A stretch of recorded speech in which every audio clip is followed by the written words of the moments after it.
নমস্কার বন্ধুরা। জিহাদি ডানায় ভর করে উড়ে বেড়ানো বাংলাদেশের ডানা কেটে দিল ভারত। হ্যাঁ বন্ধুরা, ভারত বিরোধিতার নেশায় মগ্ন বাংলাদেশের প্রধান উপদেষ্টা মোহাম্মদ ইউনূস কয়েকদিন আগে তার অকাতের বাইরের বিষাক্ত বক্তব্য দিয়েছিল ভারতের সেভেন সিস্টার্সকে নিয়ে। আর তার এই মাথামুন্ডুহীন বয়ানবাজির কারণে এখন পুরো বাংলাদেশকেই ভয়ানক খেসারত দেওয়া লাগবে।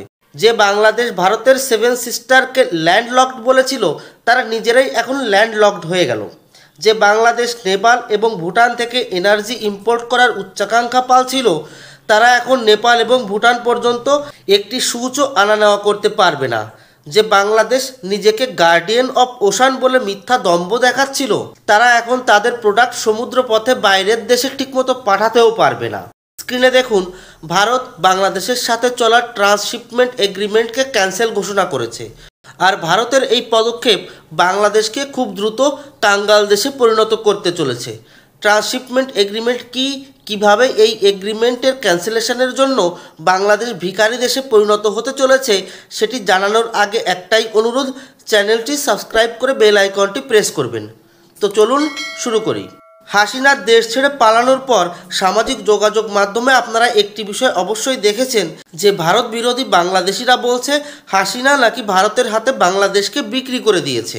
আর এর পেছনে একটি যুক্তি এরা খুব দিত যে ভারত মেইনল্যান্ড থেকে পূর্বোত্তর প্রদেশগুলোতে যেতে বাংলাদেশকে ব্যবহার করে, আর এর জন্য ভারত বাংলাদেশের মধ্যকার বিভিন্ন রুট ডেভেলপ করেছে। আর এইসব রুট বাংলাদেশিদের চেয়ে ভারতেরই বেশি কাজে আসে। অর্থাৎ ভারত বাংলাদেশের রোড কানেক্টিভিটি বাড়াতে যে ইনভেস্টমেন্ট করেছে তা বাংলাদেশের জন্য নয়, বরং সম্পূর্ণটাই ভারতের সুবিধার্থে। অথচ দীর্ঘ 20 বছর ধরে বাংলাদেশ ঠিক এই কাজটি করে চলেছে ভারতের সাথে, তা হলো সুবিধা নেওয়া। বাংলাদেশ এতদিন ধরে ভারতের জমির ওপর দিয়ে নেপাল এবং ভুটানের মতো দেশের সাথে এক্সপোর্ট ইম্পোর্ট করেছে, তাও আবার কোনো রকম রোড ট্যাক্স না দিয়ে। হ্যাঁ বন্ধুরা, ভারতের রোড কানেক্টিভিটি ব্যবহার করে বিনা ট্যাক্স দিয়ে এতদিন বাংলাদেশ তাদের অর্থনীতিকে শক্তিশালী করেছে। অথচ দুমুখ সাপের মতো বাংলাদেশিরা শুধু এটাই বলে বেরিয়েছে যে ভারত বাংলাদেশের নাজায়েজ সুবিধা নিচ্ছে। বাংলাদেশ তাদের এক্সপোর্ট ইম্পোর্টের চাপে ভারতের রোড খারাপ করছে, আর যখন মেরামতের সময় আসে তখন সব খরচ ভারতের। শুধু রাস্তাঘাটই নয়, ভারতের সমুদ্র বন্দরগুলো এবং এয়ারপোর্টের ব্যবহারও করে বাংলাদেশ তাদের মালামাল এক্সপোর্ট ইম্পোর্ট করতে, তাও আবার কোনো প্রকার ট্যাক্স না দিয়ে। বড় বড় কার্গো শিপের মাধ্যমে বাংলাদেশ ভারতের পোর্ট দিয়ে এক্সপোর্ট ইম্পোর্ট করে। এখানে একটি প্রশ্ন আসতে পারে যে বাংলাদেশে তো সমুদ্র বন্দর রয়েছে, আর এরা তো নিজেদেরকে সমুদ্রের বড় শক্তি বলেই মানে, তাহলে ভারতের পোর্ট ব্যবহার করার কি দরকার? তো বাংলাদেশের পোর্টের অবস্থা ঠিক বাংলাদেশিদের মতোই, অর্থাৎ অনর্গল বয়ানবাজি। মুখ খুলে বলে ফেললাম যে বড় বড় কার্গো জাহাজ ভরে মাল পাঠাবো আর সঙ্গে সঙ্গে কার্গো এসে হাজির, বিষয়টি এত সহজ নয়। বড় কার্গো জাহাজ আনার জন্য অকাতের দরকার হয়। বড় বড় কার্গো জাহাজ আনার জন্য ডিপ সি পোর্ট থাকা লাগে, ইনফ্রাস্ট্রাকচার সেই মানের হওয়া লাগে যা বাংলাদেশের কাছে নেই। তাই মাঝারি এবং ছোট সাইজের কার্গো শিপ বাংলাদেশের বন্দর থেকে অপারেট হতে পারলেও বড় বড় কার্গো জাহাজের জন্য বাংলাদেশ ভারতের উপরই নির্ভরশীল।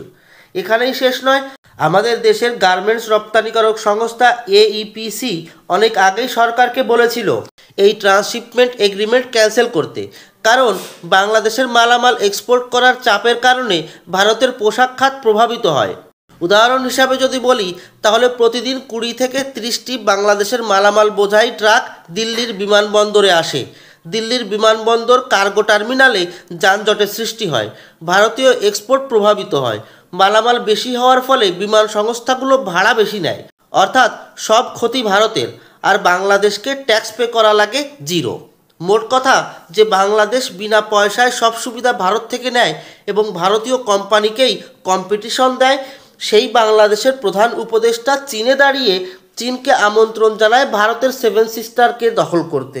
অর্থাৎ যে থালায় খায় সেই থালায় ফুটো করার পায়তারা করছে বাংলাদেশ। তাই তো ভারত এখন বাংলাদেশকে খাবার দেওয়াই বন্ধ করে দিয়েছে।